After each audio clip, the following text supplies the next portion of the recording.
बात को समझो में आज बात एक ऐसे मुद्दे की करेंगे जिसकी वजह से आज स्वागत करने का भी मन नहीं कर रहा है। एक ऐसी तस्वीर जिसने दिल को भीतर तक हिला कर रख दिया, हमारी संवेदनाओं को झकझोरा और ये सोचने पर मजबूर कर दिया कि आखिर हम किस युग में जी रहे हैं। क्या उस युग में जहाँ पर हम मंगलयान भेजने का मंगलाचरण करते हैं या चांद की धरती पर सॉफ्ट लैंडिंग का जश्न मनाते हैं, या उस युग में जहाँ पर बेगूसराय के एक रेलवे स्टेशन के जंक्शन पर एक व्यक्ति अमर की जान केवल इसलिए चली जाती है कि हमारी भीतर की संवेदनाएं न केवल मर चुकी हैं बल्कि हम किसी व्यक्ति की जान को लेकर भी इस तरीके से अपनी संवेदनशीलता को, अपनी भावनाओं को खो चुके हैं। क्या हमारा पूरा सरकारी सिस्टम इतना नकारा हो चुका है कि इस तरह की घटनाओं का भी ठीक से संज्ञान ही नहीं ले पाता? सोशल मीडिया ने जो कुछ भी अच्छा बुरा किया है उस पर हम लगातार चर्चा करते हैं, लेकिन सोशल मीडिया पर एक तस्वीर देखी हमने, एक तस्वीर की कैसे रेलवे की दो बोगियों के बीच में, जिसमें शंटिंग होती है और दो बोगियों को जोड़ने वाले लोहे के जो दो बड़े बड़े गोले होते हैं, उनके बीच में एक व्यक्ति चिपका हुआ है। यकीन मानिए, जब ये तस्वीर सबसे पहले मेरे पास आई तो मुझे भी लगा कि कोई मजाक कर रहा है, और ये घिनौना मजाक मुझे प्रतीत हुआ। मुझे लगा कि ये तस्वीर सही नहीं हो सकती। आज के युग में जब हमारी तकनीक इतनी आधुनिक हो चुकी है, लेकिन जब पता किया अपनी बिहार की टीम से और उस पर खबर बनानी पड़ी हमें अमरउजाला.com पर, तो रोंगटे खड़े हो गए। बहुत बुरा लगा, खराब लगा, क्योंकि उस व्यक्ति अमर की जान सिर्फ इसलिए चली गई कि ठीक से इशारा नहीं हुआ, रेलवे इंजन के ड्राइवर ने समझने में भूल की, और उससे बड़ी जानलेवा लापरवाही ये हुई कि ड्राइवर को जब अपनी गलती का एहसास हुआ तो बजाय उसको सुधारने के या ये कोशिश करने की कि शायद अभी भी अमर की जान बच सकती है, वो अपनी ड्यूटी छोड़कर, इंजन छोड़कर भाग गया। सुबह शाम दिन रात खाते पीते दोस्तों की महफिलों में, घर परिवार में उस तस्वीर की चर्चा अवश्य हुई है। आपने भी वो तस्वीर देखी होगी। हम अपने इस वीडियो में उस तस्वीर को नहीं दिखा पाएंगे क्योंकि वो सुखद नहीं है, दुखद है, और ऐसी तस्वीरों को प्रकाशित करना हमें लगता है कि संपादकीय नीतियों के विपरीत है। लेकिन उस तस्वीर पर बात की जा सकती है, और बात इसलिए की जा सकती है कि सवाल पूछे जा सके, बात को समझा जा सके कि ऐसा क्यों हुआ। तो सबसे पहले तो ये जान लेते हैं कि हुआ क्या है।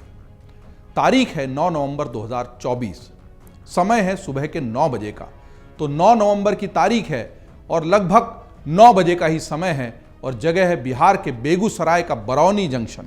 जी हाँ, बरौनी जंक्शन, और ट्रेन संख्या है 15204, 15204। अगर हम आसान भाषा में जिस तरीके से हम ट्रेनों की संख्या को याद करते हैं, लेकिन ये संख्या इसलिए याद रहेगी कि इस ट्रेन संख्या की इंजन की शंटिंग के दौरान एक व्यक्ति की जान चली गई। तो कहानी यह है कि 9 नवंबर 2024 को 9 बजे सुबह के बिहार के बेगूसराय का बरौनी जंक्शन है, और वहाँ पर ट्रेन संख्या है 15204, वो बरौनी जंक्शन पर पहुँचती है।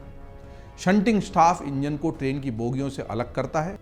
तो ये एक सामान्य प्रक्रिया है कि ईंधन भरवा कर आने के बाद वापस से इंजन को बोगी के साथ जोड़ा जाएगा, जिससे वो अगली यात्रा के लिए तैयार हो जाए। ईंधन भरवाने के बाद इंजन वापस आता है और उसे बोगियों के साथ जोड़ने की प्रक्रिया शुरू हो जाती है। शंटिंग कर्मी अमर कुमार ट्रेन की कपलिंग यानी इंजन को बोगी से जोड़ने की प्रक्रिया में शामिल हैं।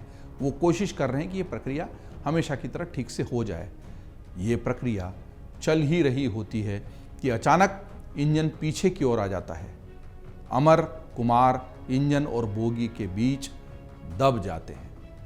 इस हादसे में अमर कुमार की मौके पर ही मौत हो जाती है। हादसे के बाद जो कुछ भी हुआ वो इस हादसे से भी ज़्यादा दर्दनाक और ख़तरनाक है। गम और गुस्सा एक साथ दिलाने वाला है। हादसा तब हुआ जब इंजन को आगे बढ़ाने की बजाय ट्रेन के ड्राइवर ने इंजन को पीछे की ओर कर दिया। ड्राइवर को जब इस हादसे का पता चला तो वह इंजन को वैसे ही छोड़कर भाग गया। ड्राइवर के भाग जाने की वजह से करीब 2 घंटे तक मृतक अमर कुमार का शव इंजन और बोगी के बीच में ही फंसा रहा।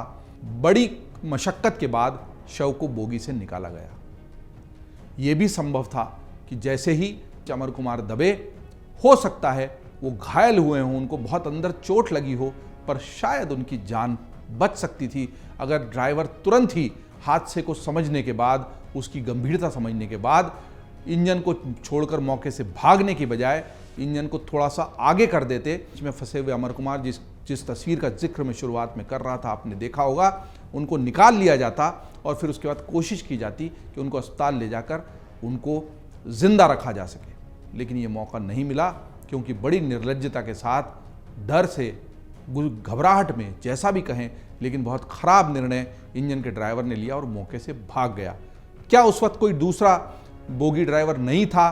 क्या वो इस सरकारीकरण में फंसा रहा कि मैं हाथ लगाऊंगा तो मैं भी फंस जाऊंगा? क्या ड्यूटी पर कोई और ड्राइवर था ही नहीं? ये भी ऐसे सवाल हैं जो इस घटना के बाद सामने आ रहे हैं। कहा जा रहा है कि ड्राइवर के पास ब्रेक लगाकर इंजन को रोकने और आगे करने का मौका था। ऐसा होने पर शायद हादसा रुक जाता, लेकिन हादसे के तत्काल बाद अमर को अस्पताल ले जाने का या उसकी जान बचाने का कोई मौका नहीं छोड़ा, बल्कि चूंकि वो बुरी तरह से अमर कुमार में इंजन और बोगी के बीच में दब गए थे, इसलिए जो बची खुची उम्मीद थी उनकी जिंदा रहने की, वो भी खत्म हो गई और 2 घंटे की कवायद के बाद उनको निकाला जा सका। ड्राइवर भाग गया और ट्रैक पर ही इंजन और बोगी के बीच में दबकर अमर कुमार की मौत हो गई। ये समझ लेना भी ज़रूरी है कि यह हादसा इस तरीके से क्यों हुआ। शुरुआती जांच में हादसे की वजह तालमेल की कमी को बताया गया है। रेलवे की प्राथमिक जांच रिपोर्ट के मुताबिक 2 रेलकर्मी जो इसको अंजाम दे रहे थे, कपलिंग को, पूरी शंटिंग की कार्रवाई को, उनके बीच में सही तालमेल नहीं हो पाया और शनिवार को 9 नवंबर को ये 2024 को घटना घटी। रेलवे के 5 अधिकारियों द्वारा प्रस्तुत की गई शुरुआती जांच रिपोर्ट में कहा गया है कि शंटिंग कर्मी अमर कुमार और मोहम्मद सुलेमान के बीच शंटिंग के दौरान सही तालमेल नहीं हुआ। होता यह है कि एक व्यक्ति बीच में खड़ा होता है उस काम को अंजाम देने के लिए और कपलिंग करता है, जोड़ता है, जो भी उसमें कपलिंग में हुक्स जोड़ने होते हैं, शैफ्ट जोड़ने होते हैं, उसके लिए खड़ा होता है और दूसरा व्यक्ति इंजन के ड्राइवर को इशारा कर रहा होता है। हालांकि रेलवे से जुड़े हुए लोगों का कहना है कि आमतौर पर इसमें कम से कम 4 लोगों की ज़रूरत होती है, लेकिन केवल 2 ही लोग इसको अंजाम दे रहे थे। इसको भी, ये भी एक जांच का विषय है कि ऐसा क्यों हुआ कि कम लोगों के कारण कम लोगों को वहाँ पर उपलब्ध थे इस पूरी प्रक्रिया को अंजाम देने के लिए, और ये भी किसी न किसी तरीके से अमर कुमार की मौत के जिम्मेदार बनते हैं। इसी के चलते सुलेमान ने इंजन ड्राइवर को गलत मैसेज भेज दिया और अमर कुमार को जान गंवानी पड़ी। ये शुरुआती जांच रिपोर्ट में जो 5 अधिकारियों की कमेटी बनी थी उनकी शुरुआती आकलन है। लेकिन वहीं दूसरी ओर सुलेमान ने कहा है कि उसने और अमर ने कपलर को हटाकर इंजन और बोगी को अलग कर दिया था, हमारी ओर से कोई इशारा नहीं किया गया था। उसके बाद भी इंजन अचानक पीछे की ओर आ गया, इससे अमर बफर्स के बीच में फंस गए और उनकी मौत हो गई। ये सुलेमान का कहना है इस पूरे मामले पर। वहीं रेलवे कर्मचारियों का कहना है कि ट्रेन शंटिंग में 4 लोगों की आवश्यकता होती है, लेकिन मौके पर केवल एक ही कर्मचारी अमर कुमार को यह जिम्मेदारी दी गई थी और इसके चलते ही यह हादसा हुआ। एक और बहुत इसमें जो विडंबना वाली बात है और दुख पहुंचाने वाली बात है कि अमर कुमार जो इस दुखद हादसे में मारे गए, उनको भी अनुकंपा नियुक्ति पर यह नौकरी मिली थी। उनके पिता भी रेलवे में नौकरी करते थे और उनकी मृत्यु के बाद अमर कुमार को यह नौकरी मिली थी। साल 2021 में ही अमर ने रेलवे में नौकरी शुरू की थी और उनकी ये यात्रा न केवल रेलवे की नौकरी की, बल्कि इस धरती पर उनकी जो सांसें थी वो भी खत्म हो गई एक दुखद हादसे का शिकार होकर।